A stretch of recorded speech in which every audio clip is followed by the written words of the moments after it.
Gálatas capítulo 5, Gálatas capítulo 5, Gálatas capítulo 5.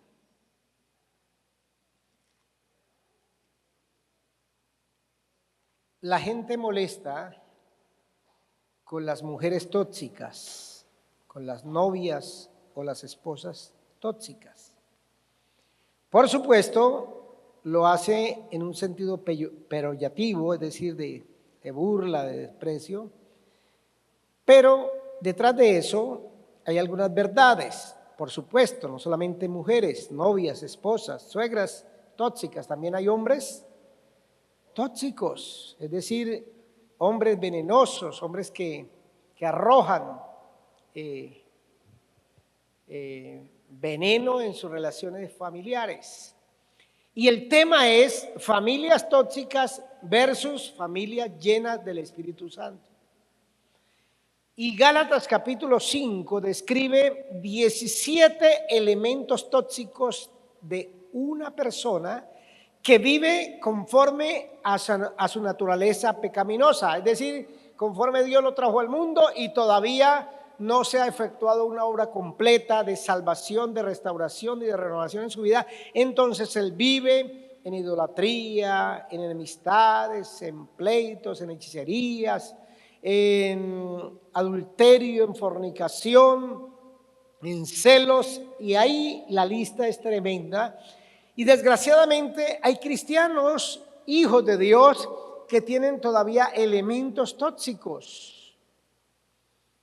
Hay familias de iglesia que no han descubierto qué es vivir en paz y les gusta el conflicto a tal grado que llega el día, llega la semana en que no hay conflicto y dicen vamos a pelear porque no hay conflicto esta semana.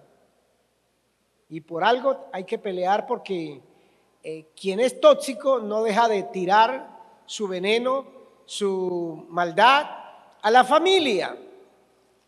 Ahora, eso por un lado. Por el otro lado, no es fácil vivir en convivencia, y hablo con los casados y con aquellos que lo piensan hacer. No es fácil vivir con una persona a la cual uno apenas conoció durante 6 meses, 1 año o 2 años. Y sobre todo cuando uno se enamora o se apaparota o se vuelve apasionado por esa persona y no ve, es novio y la muchacha no veía, se hicieron novios y se casaron. Y el matrimonio hace milagros, le quita la ceguera a ese novio y a esa no veía, y ahora sí ven, y muchas veces descubren que esa persona que era tan hipócrita, tan cariñosa, tan especial en el noviazgo, ahora reacciona, como dice ahí en Gálatas 5, 19 al 21, descubre la otra persona, el compañero, la compañera, el esposo, la esposa, que esa persona es impura o que le gusta la inmoralidad sexual o que el odio hace parte de su vida. Esa es la triste realidad de muchas familias, digo cristianas, y a veces de allá afuera no hablo porque allá viven en un mundo peor. Pero en cambio, dice el versículo 22, en cambio, dice esta versión, en cambio, el fruto del Espíritu, en cambio, es decir, en contraste, en justaposición a esa toxicidad de ciertas familias, de ciertos miembros de la familia, hay una vida distinta. Y es el fruto del Espíritu. ¿Cuál es la diferencia? Para ir sentando precedentes, ¿cuál es la diferencia entre las obras, argón en griego, y el fruto, el karpos del Espíritu en griego? Dice la palabra que las obras es lo que uno hace. Esa es la idea de la palabra obras, lo que usted y yo hacemos, el trabajo, lo que realizamos.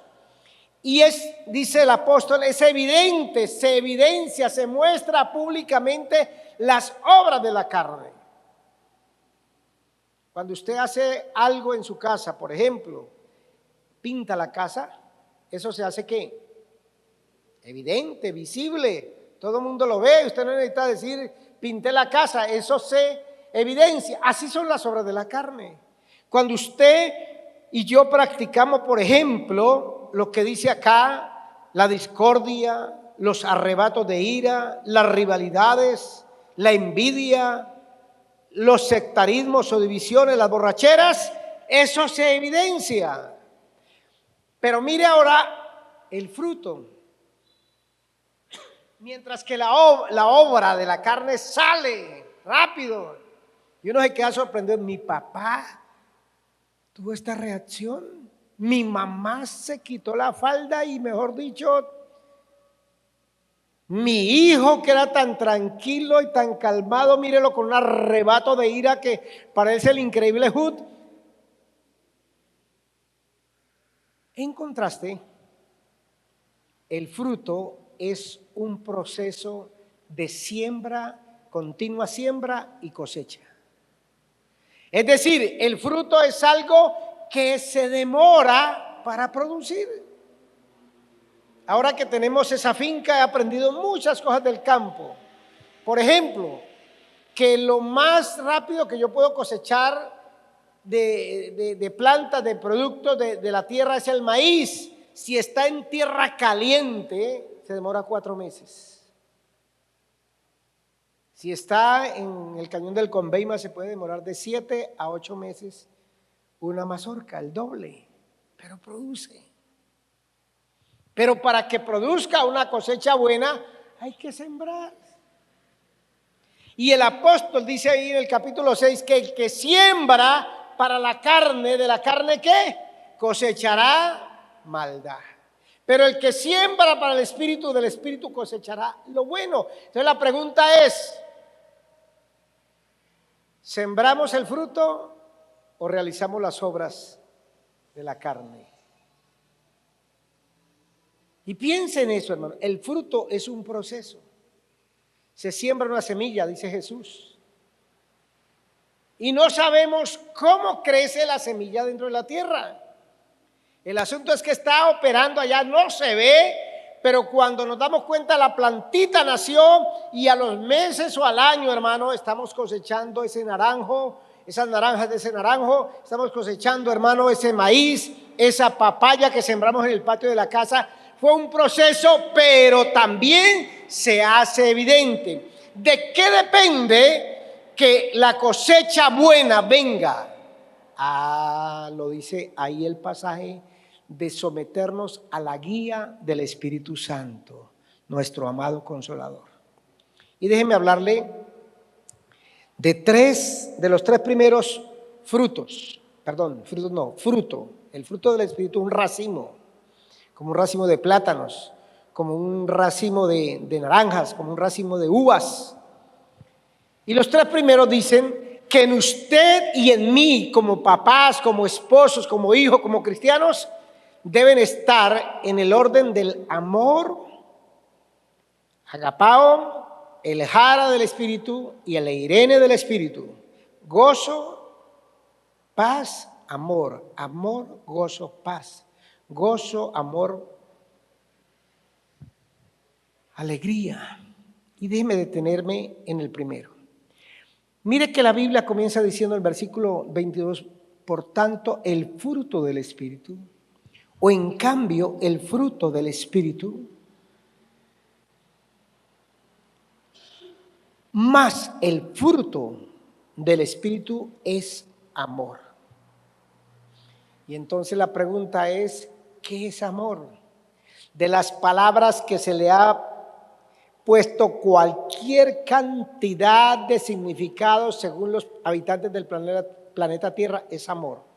Por ejemplo, amor es lo que rompe el hechizo de este amor, le dice el enamorado a la novia. Dile a tu hermana que la amas y que lo sientes mucho que le hayas pegado esa garrotera. Eso es amor para algunos.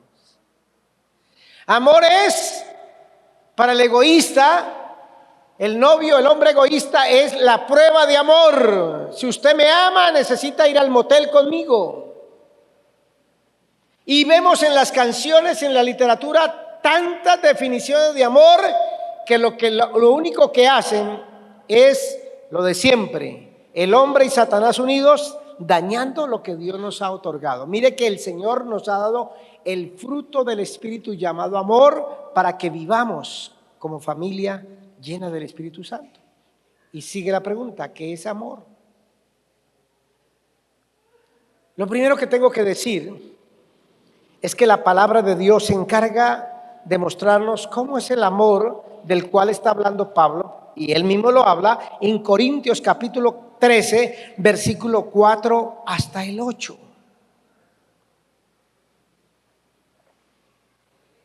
Si queremos saber qué es el amor, el mismo libro sagrado nos lo dice en Corintios 13, 4 al 8, primera epístola. Primera de Corintios, capítulo 13, versículo 4 dice, el amor es ¿qué? Ay, ay, ay. Se gasta una paciencia el amor. 2, ¿el amor es qué? ¿Cómo dice ahí su versión? El amor es paciente, ¿qué más? Bondadoso, servicial. El amor no tiene envidia. El amor no es jactancioso, es decir, no se engríe o no se envanece. No hace nada indecoroso, no busca su propio interés, no se irrita, no toma en cuenta el mal, no se goza de la injusticia, mas se goza de la verdad. Todo lo excusa, todo lo cree, todo lo espera, todo lo soporta. El amor no caduca jamás, pero las profecías caerán en desuso y todo lo demás, pero el amor sigue siendo la realidad del cristiano. Primera verdad para definir qué es amor, según lo que acabamos de leer. Note que ahí no está hablando de sentimiento, no está diciendo, oh esposo mío, yo te amo, con el alma pura que Dios me dio, que mi mamá me trajo al mundo. No. Pastor, entonces el amor no es algo sentimental, emocional. Sí, pero lo que estamos dando cuenta es que en este pasaje de Primera de Corintios, capítulo 13, versículo 4 al 8, mire que son verbos. ¿Ya lo notó?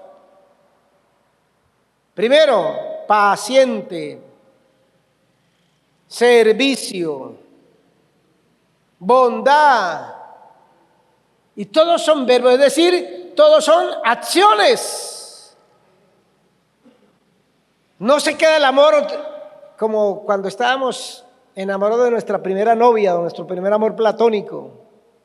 Yo me sentaba en el tercer piso de mi casa, en una banca, en un taburete, a mirar que la muchacha cruzara 2 cuadras allá en la esquina cuando la mandaban a comprar la panela o el café.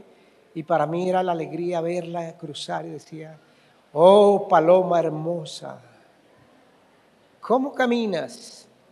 Note que aquí no habla de eso. No quiere decir que el amor no tenga esa connotación, pero lo que está diciéndolo la palabra es, el amor es una decisión que nos lleva a la acción. Por ejemplo, el primero, soportar. Si alguien sabe qué es soportar, es un esposo soportando a una mujer durante 10, 30 o 40 años, hermano. Porque la mujer es tan indescifrable. Cuando dice no, es sí. Cuando dice no, a mí no me importa nada, es a mí me importa todo y más. Cuando le dice a uno, ya puede irse, es decir, le está diciendo, no se mueva de aquí porque cuando se llegue a mover, y uno de hombre pobrecito ahí dice, pero ¿qué? Usted me dijo que yo me podía ir. Y ahí entre chiste y broma lo que quiero decirle es, el amor es una acción. Soportar o pacientar al otro, al hijo, a la hija, a la suegra, al hermano. Entonces una familia llena de espíritu es una familia llena de amor que decide, no se emociona. Primero va la decisión, luego viene la emoción. Pobres mujeres con nosotros los varones. Somos irritables. Nos irritamos los varones. ¿Qué le irrita a usted? Que le quiten el control de la televisión. ¿Usted quiere ver a un hombre loco en la cama? Escóndale el control. Y la mujer se nos queda mirando y dice, pero este bellaco le importa más un control del televisor o un programa de televisión que yo, que el hijo, que mi mamá que está muriendo. No, él llegó a ver el partido del Tolima 7, Nacional 16, pero él quiere ver eso.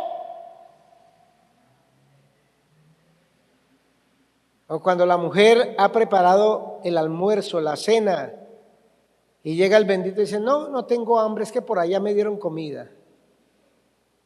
Y para uno es fácil, y para esa pobre mujer está por dentro diciendo, ¿lo descuartizo o le pego 33 puñaladas en el ombligo? Somos irritables y entonces tenemos que tomar la decisión de saber soportar a la otra persona, de no irritarnos fácilmente con él. ¿Se da cuenta? El amor es una. ¿Usted decide amar de esta manera o decide quedarse en las canciones de Vicente Fernández, de Camilo Sesto, de Shakira o de Balvin o de Maluma? Definiciones distorsionadas del amor. Mírela acá, el amor es. 2. Mire que hay 4 palabras que el idioma griego en el cual fue escrito la Sagrada Biblia aparecen para el amor. Por supuesto, una de ellas no aparece ni siquiera en el Nuevo Testamento y voy a sacarla de tajo. La palabra eros es el amor que lleva connotación sexual. De ahí viene la palabra ¿qué? ¿Se da cuenta que ustedes saben de política? Eros, el dios Eros, el amor erótico. Ese no está ahí en el Nuevo Testamento, pero era una palabra griega. Las otras 3 sí están. La palabra estorge, el amor de padres hacia los hijos. Estorge, el amor familiar. La segunda palabra es filial o fileos, el amor fraternal de amigos, de los hermanos en la iglesia. Y la tercera palabra, la que aparece aquí en Gálatas 5:22, es ágape, sin H porque si no suena ágape. Ágape. Y es el amor perfecto, el amor sacrificial, el amor de Dios en nuestras vidas. ¿Qué contraste tan grande? Yo te amo, le digo a mi mujer hasta que usted no me saque la piedra. Usted me saca la piedra y conmigo la perdió. En cambio Dios, amor ágape, sáqueme la piedra y te sigo amando. ¿Aló? Ese es nuestro Dios. Y como decía la pastora, ¿cuántas le hemos hecho a Dios? Y no que Él sea descarado, no que Él sea indiferente, no, es que Él conoce nuestra debilidad. Por supuesto, no desea que seamos una partida de cínicos, indiferentes a ofenderle a Él. No. Pero Dios soporta siempre nuestras cosas raras. Antes que se me duerma, porque algunos quieren dormirse antes del tiempo, tiene que dormirse después de las 10:15, déjeme decirle que esta primera cualidad tiene que ver con el amor de Dios en nosotros. Es decir, es la parte del racimo que corresponde a mi relación con Dios. Viene la segunda, ¿cuál es? El gozo. Es decir, el amor rebosante de alegría. La palabra de jara, gozo. Y permítame definirle qué es felicidad y qué es gozo que en esta sociedad lo mueve. Ayer le dijimos, como 400 voces le dijimos a Rubén y a Michelle, felicidades. Otros enviaron mensajes de texto, felicidades, felicidades, es decir, quiero que sean felices, les deseo la felicidad. Y sí, es un lenguaje humano para indicar que las circunstancias están marchando bien, y cuando las circunstancias marchan bien, soy feliz. Cuando no me devoran la pensión, cuando no me devoran los inquilinos el arriendo, cuando no tengo problemas de salud, fui donde el médico y me dijo que eso que yo estaba sospechando no existe porque ya los exámenes muestran, entonces soy la mujer, el hombre más feliz, porque todas las circunstancias se me están ¿qué? Emparejando, alineando. Y mire lo que es el gozo. El gozo es indiferente a las circunstancias en las cuales estemos viviendo. El gozo es la alegría del Espíritu Santo en nosotros a pesar de las circunstancias. Le doy un ejemplo bíblico. ¿Se acuerda de Pablo y su esposa Silas? Amén. Pero la mayoría dijo que sí porque tienen sueño, tienen resaca. Cuando Pablo y Silas estaban en la cárcel con los pies puestos en el cepo, que era una especie de esposas de madera que aprisionaban a los hombres o mujeres del cuello y las manos o de los pies, o a veces de todo, ellos estaban allá en el calabozo, encadenados. ¿Y sabe lo que hacían los benditos? Cantaban alabanzas a Dios a la medianoche. Después de que les dieron una variada y los mandaron a la cárcel, los metieron en el calabozo de más adentro. O sea, ¿ve la diferencia entre el gozo del Señor y el gozo de los hombres?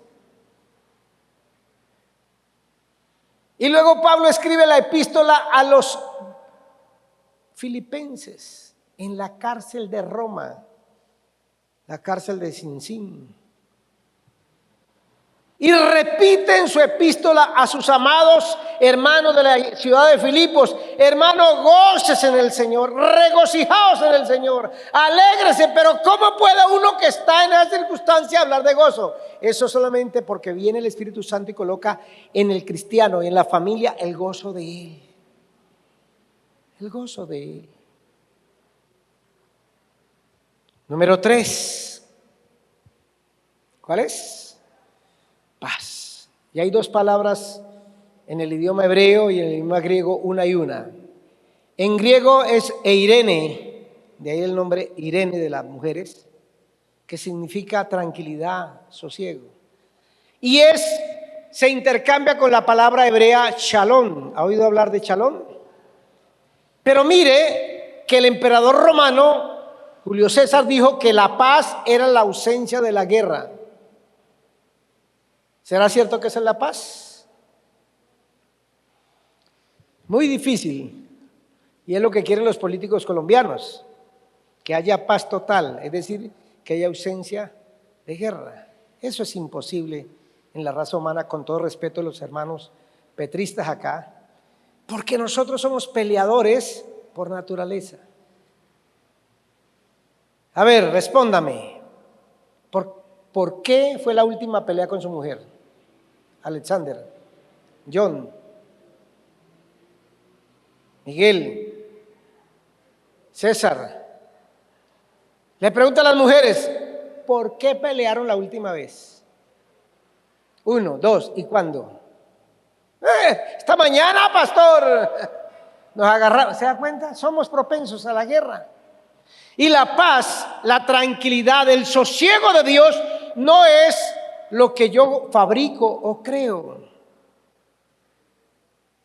Cuando yo llegaba cansado del culto a la casa hace unos años y tenía los niños pequeños, niños son molestosos y mis hijos se pasan de calidad, hermanos. Entonces me tocaba decirle, yo necesitaba descansar, tener sosiego, porque después de estar aquí, llegaba como a las 3 de la tarde a la casa, almorzábamos, reíamos y les decía, ahora voy a dormir 30 minutos. Y para que yo lo pueda hacer, voy a colocar a Margarita, le llamamos así, a un pedazo de cuero, que yo colgaba ahí, donde colgaba las llaves. Y les decía, miren para allá, ¿me van a dejar dormir tranquilo o utilizo a Margarita? Y los chinos, hermanos, esa media hora, quieticos, se ponían a ver televisión y me dejaban la media hora para descansar. Eso es la paz del mundo.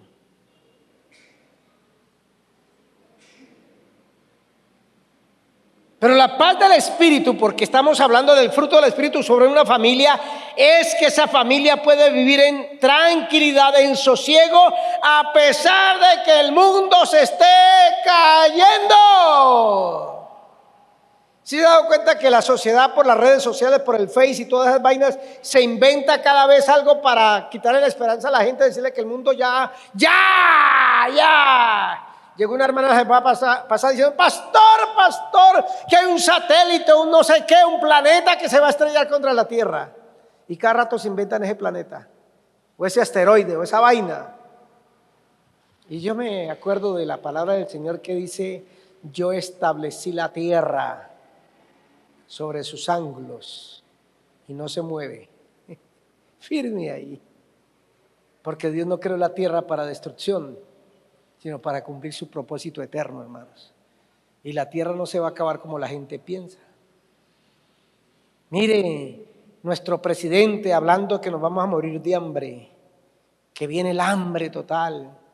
Y yo miro a los colombianos y digo, ay Dios mío, si este es un pueblo que está padeciendo hambre, ¿cómo serán los africanos entonces? Todos cachetones, gordos, luchando contra no comer tanto. Porque Dios es bueno. Y Dios provee. Entonces la paz de Dios viene a pesar o por encima de toda dificultad. Todavía no tiene derecho a dormirse. Pero usted sí, mejor dicho. Mis tres cualidades con relación a Dios: amor, gozo y paz. Ya ahora vienen las mejores.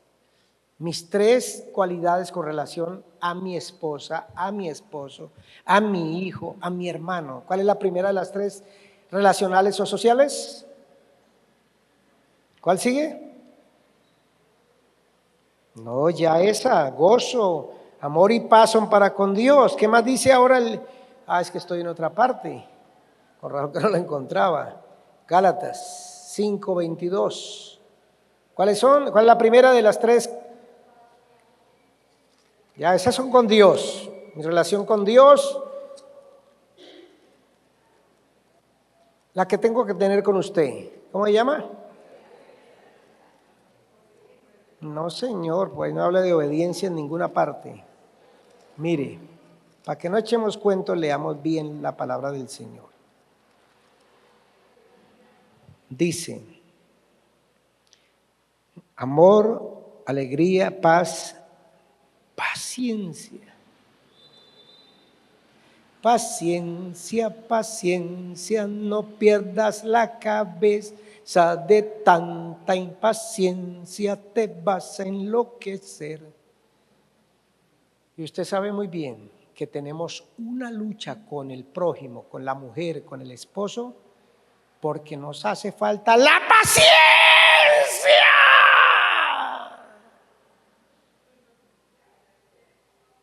Con ese hijo bendito que se levanta a las 11 de la madrugada y lo primero que pide es, mamá, ¿dónde está el desayuno? Y usted le responde, ¿y luego no va a tender la cama? ¿Para qué, mamá, si esta noche me vuelvo a acostar ahí? Por aquí no existen esos hijos, ¿cierto? Eso está hablando por allá de enterrar. Y usted por dentro que dice, pero ¿cómo este hijo me salió así de calavera? ¿Cómo es que por aquí, por allá? Y entonces el Señor le dice, hay dentro del racimo del Espíritu, hay una cualidad que se llama paciencia, la capacidad de soportar sin vengarnos, porque es la paciencia. Todos deseamos vengarnos del que nos hace daño.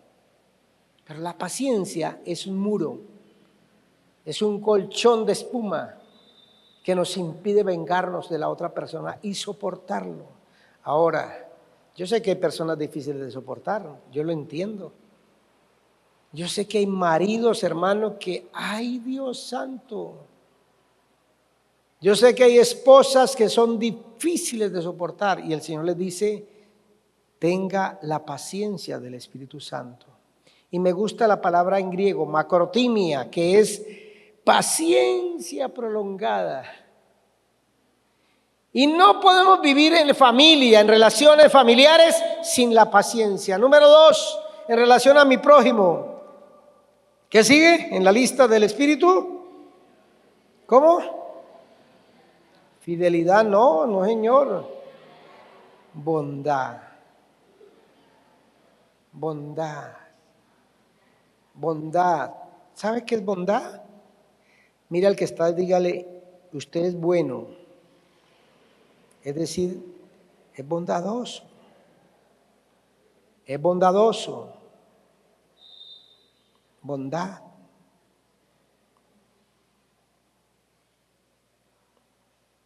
O amabilidad. ¿Cuál de las dos es primero? Bondad, ¿cierto? No, aquí habla de paciencia, benignidad y bondad. Las tres en relación. Benigno es una persona buena. Disculpe que me adelanté a bondad. Benigno, así como se llama el señor vecino de su casa, don Benigno. La persona llena del Espíritu Santo, el esposo lleno del Espíritu Santo es un esposo bueno. La esposa llena del Espíritu Santo es una esposa buena. Es decir, que es algo de calidad, apreciado, valioso. Y quiera Dios que en la familia nos vean así, como gente buena. Gente que no muestra la cara amarga del limón, de esos hombres o mujeres que se levantan a las 6 de la mañana y toda la primera hora parece que no tomaran tinto sino jugo de limón con verbena. Amargo. Luego viene, ahora sí, la bondad. ¿Qué es la bondad? La bondad, esa cualidad que nos permite suplir la necesidad del otro, así no lo logremos. Eso es bondad.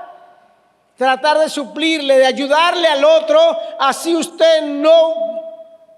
Por ejemplo, a veces en la iglesia decimos, hermano, necesitamos una ofrenda especial porque hay esta necesidad, esta situación, ya sea para la obra, para una persona, y usted dice, no, pero es que yo qué tengo. Pero en su bondad usted dice, vea, el pastor está pidiendo 1 millón y yo tengo apenas 10,000 pesitos.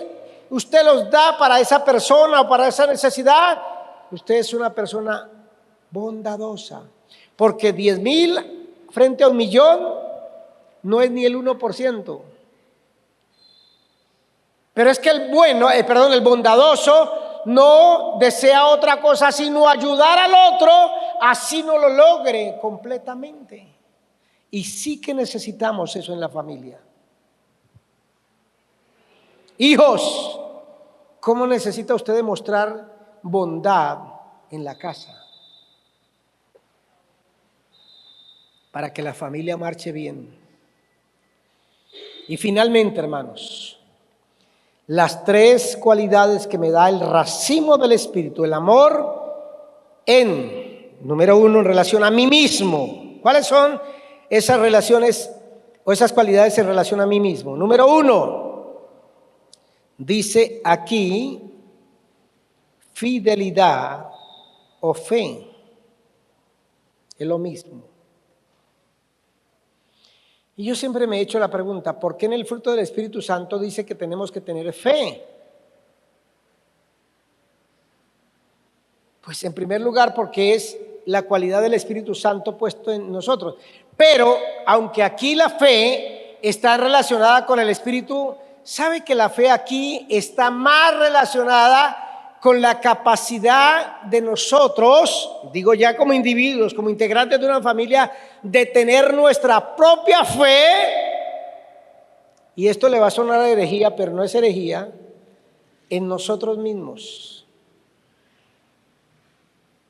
Porque cuando usted no cree ni en usted mismo, cuando usted pasa su nombre para que lo elijan allá en la Junta de Acción Comunal, en los empleados de su empresa donde usted trabaja, quieren que usted sea la integrante de la Junta o yo no sé qué, y dicen, bueno, el voto secreto, señora María Tortina, usted es la número 7, y María Tortina dice, yo que voy a votar por mí mismo, yo sé que no voy a ganar.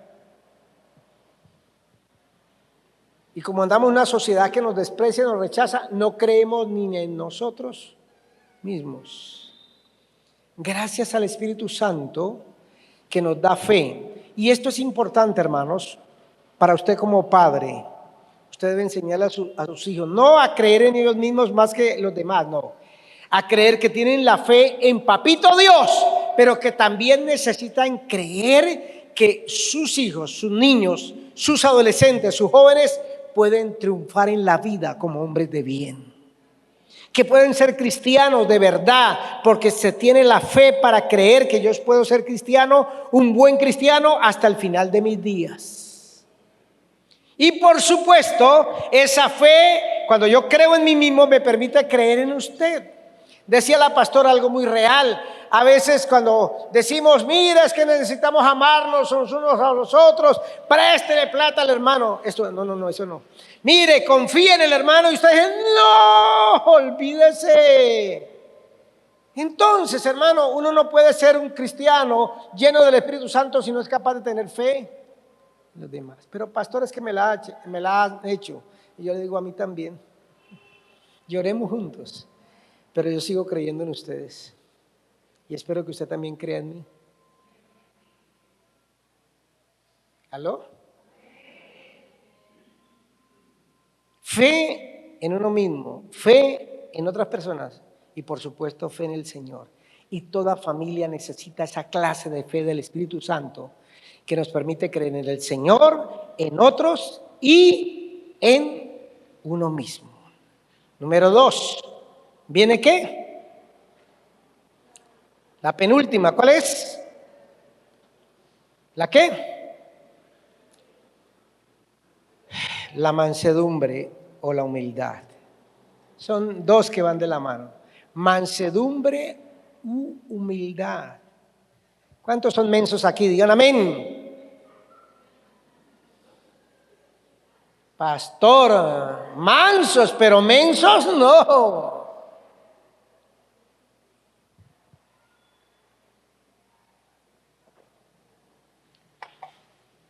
Como somos dados al conflicto, a la pelea, y si no pregúntenle a los colombianos, somos dados, hermano, a no dejarnos ¿de quién? De nadie. Usted no me la va a montar a mí, no importa que usted sea mi marido. Primero, muerta que descolorido. Si quiere lo mato con este brasier, le pego una enredada en el cuello y lo mato ahí. Y que venga su mamá, venga la vieja de su madre a llevárselo de aquí asesinado porque yo de nadie me dejo. ¿Cuántos dicen amén? ¿Cuántas mujeres dicen amén? Nos ha enseñado la sociedad a ser así, defensivos, ofensivos, a vengarnos, a no dejarnos de nadie. ¿Sabe lo que dice el Señor? Dice, aprendan de mí que soy manso y humilde de corazón. Si usted no quiere la mansedumbre en su vida, le toca que piense volverse discípulo tal vez de Buda o tal vez de Mahoma, que ese sí andaba con la espada toda hora y dice que mueran los infieles. Pero del Señor Jesucristo, si usted quiere ser discípulo verdadero, tiene que vestirse de humildad o mansedumbre. ¿Qué es mansedumbre? Es soportar las heridas, dígame bien, soportar las heridas en el amor de Cristo. Porque yo no sé al manso por qué siempre lo viven cascando. Es como cuando usted tiene la uña encarnada y nunca se tropieza con la pata de la cama, pero con la uña encarnada, ¡tinga! A las 3 de la mañana cuando iba para el baño y se escuchó todo el barrio el alarido, ¡ya! Y dicen sus vecinos, uy, en los evangélicos los están asustando los demonios. No, es que usted ahí con esa uña incipiente encarnada se pegó así le pasa al cristiano manso, a la esposa mansa, al esposo manso, al hijo manso, le golpean. Porque la gente cree que ser manso es señal de debilidad. Es de que yo le caigo ahí, él tiene que soportar porque él es manso. Y no, manso habla de ser humilde, pero de tener carácter. Y finalmente, para terminar esta mañana, hermano, cada cristiano, cada papá, cada mamá, cada suegra, cada hijo, cada nieto debe tener un demonio propio. Amén. ¿No debe tener demonio propio? ¿Qué es lo que dice ahí? Porque es que a veces pareciera que tuviéramos un demonio propio que nos incita a pecar. Romana, ahí dice que usted y yo debemos tener ¿qué? Dominio propio, que no es otra palabra sino autocontrol.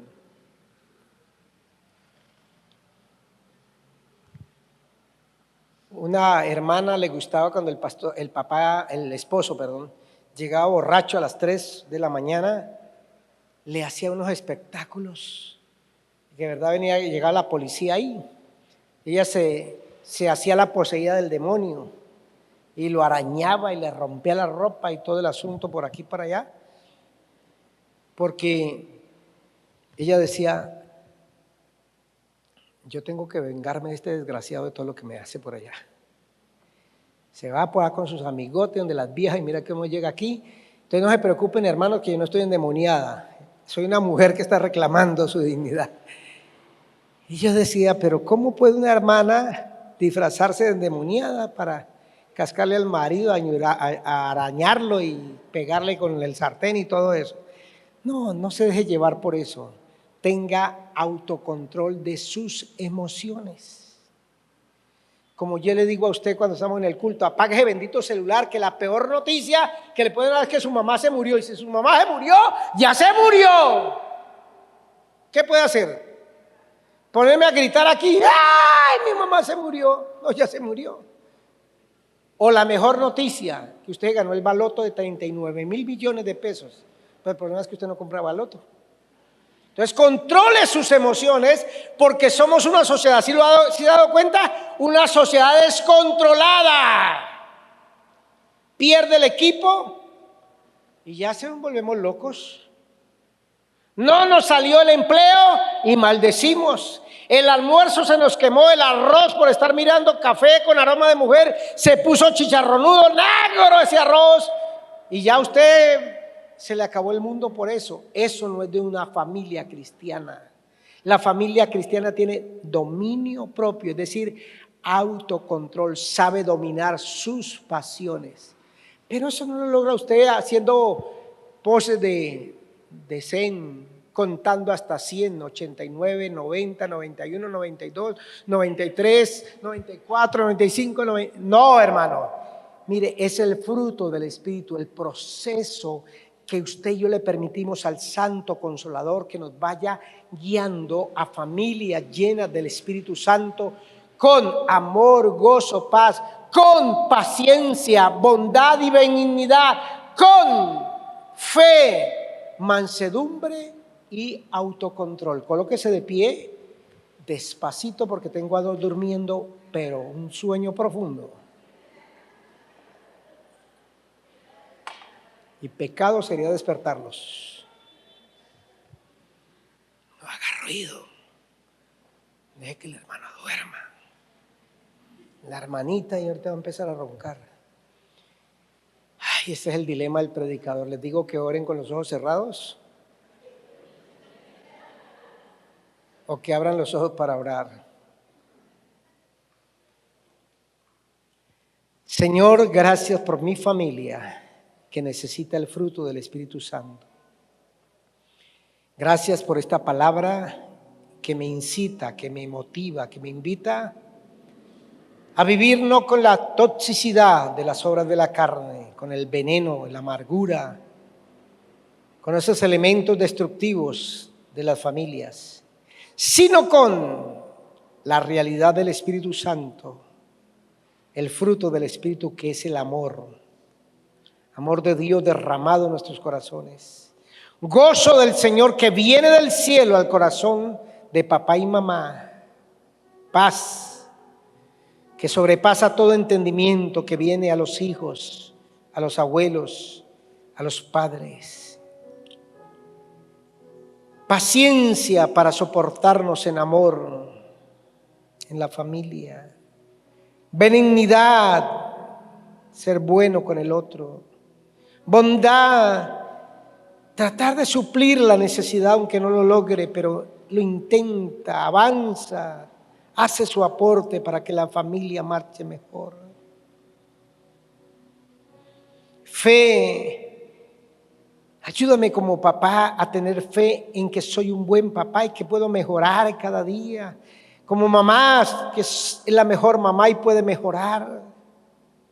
Que ese hijo se levante infundido de la fe en él mismo, en sus padres, en sus hermanos, en su familia y sobre todo la fe en nuestro amado Señor Jesucristo. Señor, la humildad, la mansedumbre, para no tener esos arrebatos, esas explosiones de carácter que nos hacen quedar tan mal delante de la esposa o del esposo, de los hijos o de los nietos.